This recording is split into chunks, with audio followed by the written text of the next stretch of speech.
तो CMA intermediate का paper number 7 चल जा भाई। डायरेक्ट टैक्सेशन हम लोगों ने जो है स्टार्ट कर लिया है। जो आपके कॉन्सेप्ट्स हैं वो तो मैं नोट से करा चुका हूँ। सीए के स्टडी मटेरियल के क्वेश्चंस मैं करा चुका हूँ। अब हम कर रहे हैं सीएमए। सीएमए का स्टडी मटेरियल हम डिस्कस कर रहे हैं ये देखने के लिए कि जो टॉपिक्स हमने डिस्कस करे हैं अपनी क्लासेस में, क्या वही टॉपिक्स आपके मटेरियल में गिवन है, और अगर कुछ नया गिवन है तो उसे हम डिस्कस कर लेंगे। वैसे 90% तो सेम ही है, और जिसको एग्जामिशन तक लानी है वो हमारे वीडियोस देखकर कर सकता है, जो कॉमन वीडियोस हैं। मैंने उसमें ना सीए के मटेरियल से पढ़ाया है ना सीएमए के मटेरियल से, मैंने हैंड नोट से पढ़ाया है। जो सीए और सीएमए वाले दोनों ही देख सकते हैं। हाँ, ये बात अलग है कि एडिशनली मैंने सीए इंटर के मटेरियल के क्वेश्चंस भी उसमें करा दिए हैं।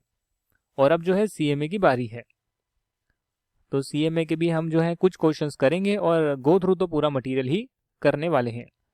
तो चैप्टर 1 जो है आपका हो चुका है, चैप्टर नंबर 2 जो है हम करेंगे। And yes, when I am saying this, जिन्होंने मेरा पेड बैच लिया है उन्हें पूरी खुली छूट है कि वो कोई भी क्वेश्चन नहीं समझ में आता है तो मेरे पास आ सकते हैं। पूरी छूट है सर, पेड बैच लिया है तो आप सर्विस ले सकते हैं ना। मैं आपको एक्स्ट्रा टाइम देने के लिए तैयार हूँ ना। आप अपने क्वेश्चंस लाइए, उसके जवाब हम देंगे। जो चीज़ समझ में नहीं आई है वो मुझसे पूछिए आप। हाँ, फ्री यूज़र जो है डेफिनेटली मैं डाउट सपोर्ट तो कितना ही प्रोवाइड कर सकता हूँ, तो एक लिमिट तक ही कर सकता हूँ। हाँ, वीडियो ज़रूर मैं दे सकता हूँ आपको, जो यूट्यूब पर मैंने डाले हैं। आप उन वीडियोस का फ़ायदा उठाएं। अगर कुछ सच में रियल डाउट है तो कमेंट करके पूछें। अब ये जो इंट्रोडक्शन है इसे हम कर लेते हैं एक बार। रेजिडेंशियल स्टेटस जो कि हर पर्सन का निकालना होता है, individual, HUF, AOP, BOI, artificial juridical person, firm, company, जितना भी है सबका रेजिडेंशियल स्टेटस निकलता है। क्यों? क्योंकि अगर कोई इंसान रेजिडेंट है तो उसकी जो है इंडियन इनकम और फॉरेन इनकम दोनों टैक्सेबल होगी, और अगर कोई नॉन रेजिडेंट है तो उसकी सिर्फ इंडियन इनकम ही टैक्सेबल होगी। अब सवाल ये आता है कि इंडियन इनकम कौन सी है और फॉरेन इनकम कौन सी होती है। तो दोस्तों, इंडियन इनकम वो होती है जो या तो आप इंडिया में अर्न करते हैं यानी कि एक्रू करते हैं, या फिर आप इंडिया में रिसीव करते हैं, या उसको हम डीम्ड टू बी रिसीव्ड बोलते हैं कि मानो या ना मानो मानना ही पड़ेगा ये इनकम तो इंडिया में ही रिसीव करी है।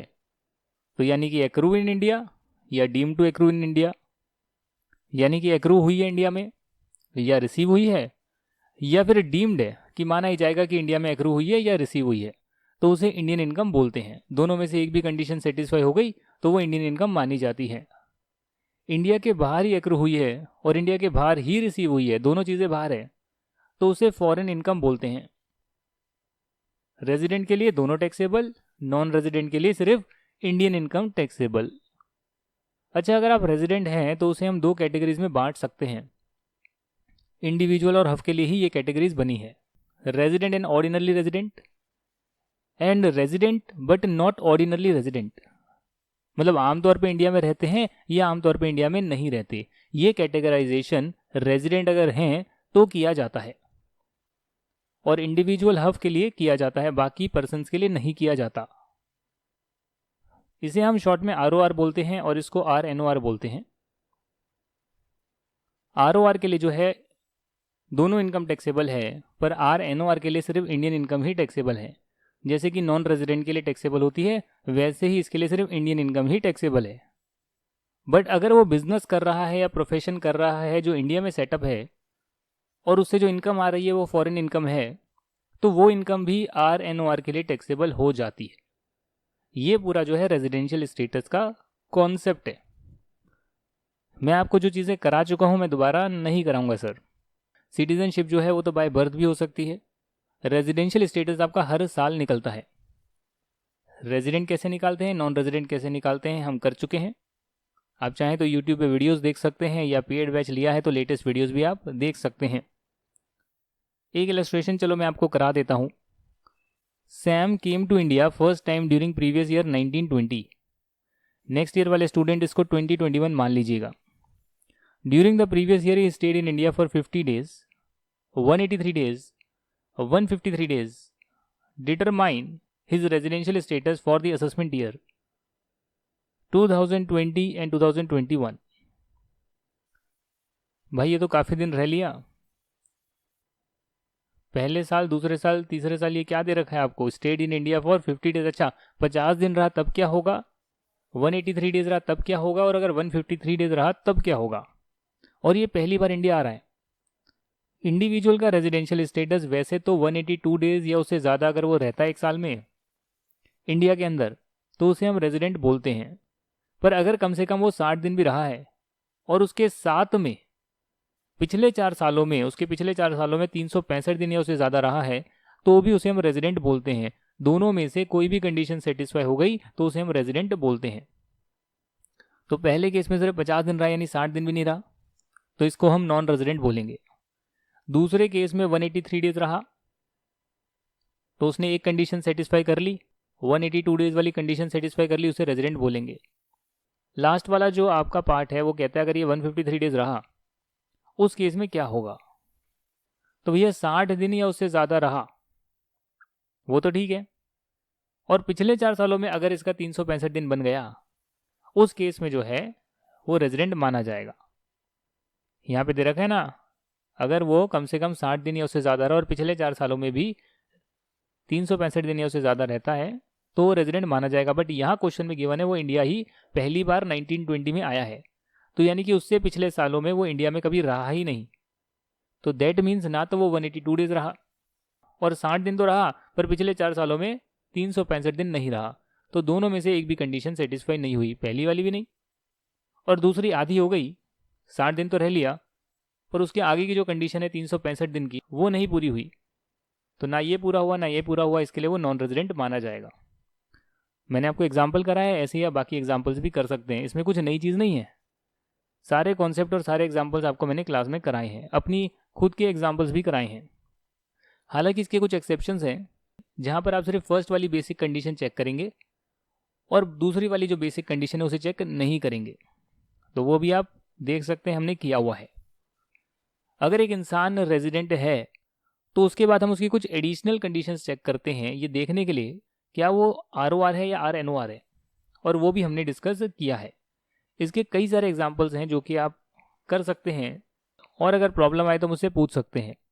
इसमें कोई नई चीज़ नहीं है, आपको मैंने प्रोविजंस करा दिए, इसके सैम्पल क्वेश्चंस भी करा दिए, एक क्वेश्चन आपके मटेरियल का भी करा दिया, बाकी सारे रेपिटेटिव हैं। सेम एक बंदा होगा वो कुछ समय इंडिया में रहा होगा, कुछ समय पहले रहा होगा, पहले नहीं रहा होगा, आपको बस वही देखना है कि वो रेजिडेंट है या नहीं है। अब इसमें आप 10 केस बनाओ या 100 बनाओ उसकी तो कोई लिमिट नहीं है, उसकी तो कोई लिमिट नहीं है। जैसे उदाहरण के तौर पे यहाँ पर काफ़ी सारे केसेस दे दिए हैं। एक्स एक फॉरेन सिटीजन है जो इंडिया में रहता है, 83 डेज के लिए रहता है 1920 में। आपको उसका रेजिडेंशियल स्टेटस बताना है 1920 ईयर का, एज्यूमिंग कि वो पिछले सालों में ऐसे ऐसे रहा है। ये 4, 5, 5, 6, 7, 8, 9, 10, 11, 12, 13, 14, 15, 16 तो सारे सालों का दे रखा है, 17, 18, 19। तो करेंट ईयर में वो 60 दिन तो रह लिया कम से कम, सही बात है। और पिछले 4 सालों में 1, 2, 3 और 4 इसका टोटल जो है 365 बन गया।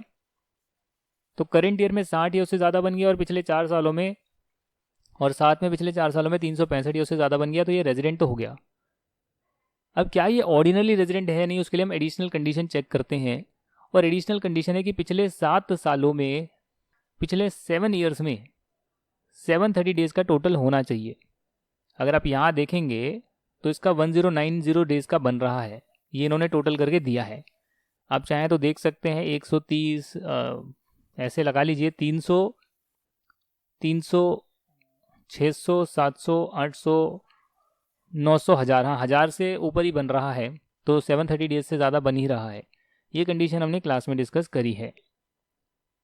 तो ये कंडीशन है, साथ में एक और एडिशनल कंडीशन है कि पिछले 10 ईयर्स में कम से कम 2 साल में तो वो रेजिडेंट होना ही चाहिए, और रेजिडेंट का मतलब कि वही दोनों में से एक कंडीशन सेटिस्फाई होनी चाहिए। तो वो भी आपने यहाँ पर देख लिया कि कहाँ कहाँ पर वो रेजिडेंट है। कैसे देखा आपने भाई, 18-19 का रेजिडेंशियल स्टेटस देखना है तो आपने कहा 60 दिन या उससे ज़्यादा रहा, हमने कहा हाँ। और क्या पिछले 4 सालों में 365 दिन रहा, हमने कहा हाँ, तो इस साल वो रेजिडेंट हो गया। अगले साल क्या 60 या उससे ज़्यादा रहा, नहीं, नॉन रेजिडेंट हो गया। क्या उससे पिछले साल 60 या उससे ज़्यादा दिन रहा, जी हाँ, और उससे पिछले 4 साल में 365 बने, जी हाँ, तो रेजिडेंट हो गया। ऐसे आपने हर साल का रेजिडेंशियल स्टेटस चेक किया।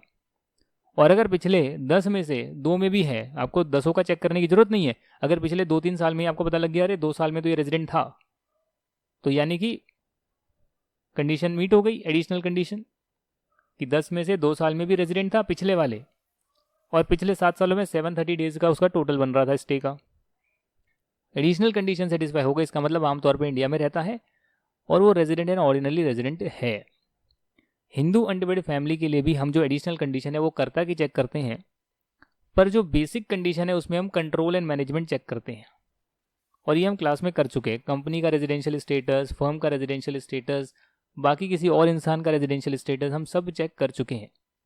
And depending on the residential status हम जो है इनकम को टैक्स लगाते हैं, इंडियन इनकम और फॉरेन इनकम के बेस पर।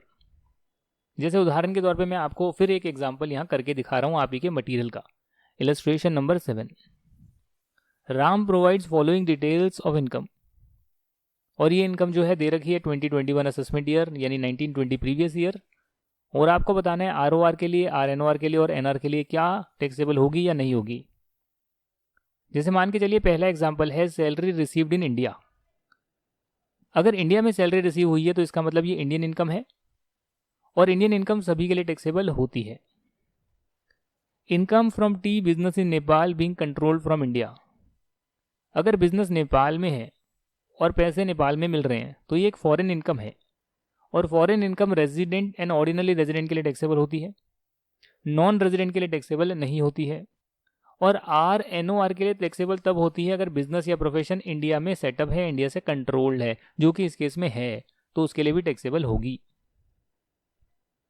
इंटरेस्ट मिलता है कंपनी को कनाडा में 1/3 इंडिया में मिलता है, तो 1/3 नॉन रेजिडेंट के लिए टैक्सेबल होगा, आरएनओआर के लिए टैक्सेबल होगा, और रेजिडेंट के लिए तो पूरा ही टैक्सेबल होगा, इंडिया में मिले या बाहर मिले। अब आप समझ गए एग्जाम्पल मैंने आपको कितना करा दिया ये वाला।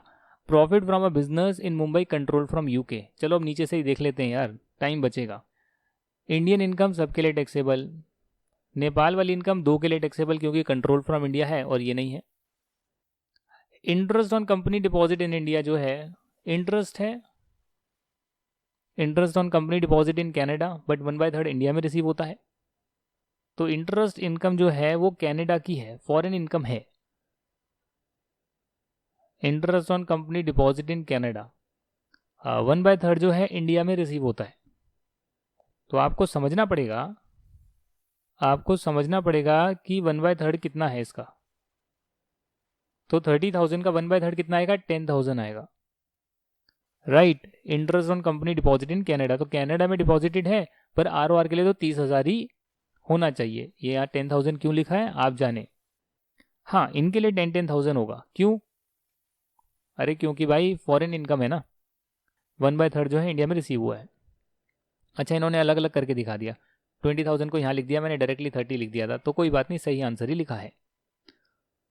बिजनेस मुंबई में है, पूरा टैक्सेबल। पास्ट प्रॉफिट है, जी हाँ, पास्ट प्रॉफिट आप किसी दूसरी कंट्री के पास प्रॉफिट है, आप इंडिया में सिर्फ रेमिट कर रहे हैं तो उसका कोई मतलब नहीं है। करंट ईयर में तो करंट ईयर के प्रॉफिट ही टैक्सेबल होते हैं। पिछले साल के प्रॉफिट किसी दूसरी कंट्री के जो आपने वहाँ कमाए हो, वहाँ पे टैक्स दिया हो या ना दिया हो, आप इंडिया में सिर्फ रेमिट कर रहे हैं तो इंडिया वाली गवर्नमेंट उस पर टैक्स नहीं लगाएगी। हाँ, करंट ईयर की इनकम पे लगाएगी, पास्ट प्रॉफिट दूसरी कंट्री पे नहीं लगाएगी जी। प्रॉपर्टी इंडिया में है, टैक्सेबल होगा सर। प्रॉपर्टी लंदन में है पर रिसीव दिल्ली में हो रही है, इंडियन इनकम टैक्सेबल होगा। या तो एक्रू हो जाए या रिसीव हो जाए, दोनों में से कुछ भी हो जाए। Income from property in London, London में है, कनाडा में रिसीव होती है। फॉरेन इनकम सिर्फ आरओआर के लिए टैक्सेबल, बाहर है प्रॉपर्टी, बाहर ही रिसीव होती है। बिजनेस जाम्बिया में है, कंट्रोल जो है टर्की से होता है, तो जाम्बिया बाहर है, टर्की बाहर है, फॉरेन इनकम है, आरओआर के लिए टैक्सेबल होगा, बाकियों के लिए नहीं होगा।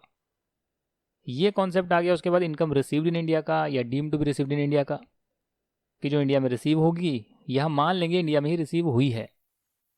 और अगर आपके बिजनेस कनेक्शन इंडिया में है तो भी माना जाएगा कि आपने इंडिया में ही इनकम को रिसीव किया है, deem to accrue in India है। अगर आपके बिजनेस कनेक्शन इंडिया में है तो माना जाएगा कि ये इनकम जो है deem to accrue in India है। ये सारे कॉन्सेप्ट हम ऑलरेडी कर चुके हैं, तो दोबारा करवाने की ज़रूरत नहीं है, ये भी कर चुके हैं। कौन सी डीम टू एक्रू होती है, कौन सी नहीं होती। इंटरेस्ट, रॉयल्टी और टेक्निकल सर्विसेज के लिए जो पैसे मिलते हैं उसमें कौन सी हम मानते हैं कि इंडिया में टैक्सेबल है, कौन सी मानते हैं इंडिया में टैक्सेबल नहीं है। तो ये जो टेबल बनाई है आपको बनाने की ज़रूरत नहीं है, अगर आपको वैसे ही पता लग रहा है कि पिछले सालों में ये रेजिडेंट है या नहीं है, क्योंकि 10 में से 2 साल भी रेजिडेंट है, आपको पता लग गया, 10 साल का निकालने की ज़रूरत नहीं है। आपने अंदाजन देख लिया, हाँ यार ये पिछले 2 साल में तो रेजिडेंट ही है, तो बस हो गई कंडीशन सेटिस्फाई, और पिछले 7 सालों का टोटल 730 डेज बन रहा है, हो गई सेटिस्फाई। तो आपको ऐसे ही करना है, ज़्यादा दिमाग नहीं लगाना है। इसी के साथ आपका रेजिडेंशियल स्टेटस भी कंप्लीट हो गया है फ्रॉम योर स्टडी मटेरियल। जो टॉपिक्स ऑलरेडी कर लिए उसे दोबारा तो नहीं पढ़ा रहे हैं यहाँ पे, क्योंकि ऑलरेडी डिस्कस हो गए हैं क्लासेस में, आप वहाँ से देख सकते हो, यूट्यूब पे फ्री भी हैं, और जो लेटेस्ट वीडियोज़ जो हमने डिस्कस करे हैं वो पेड भी हैं।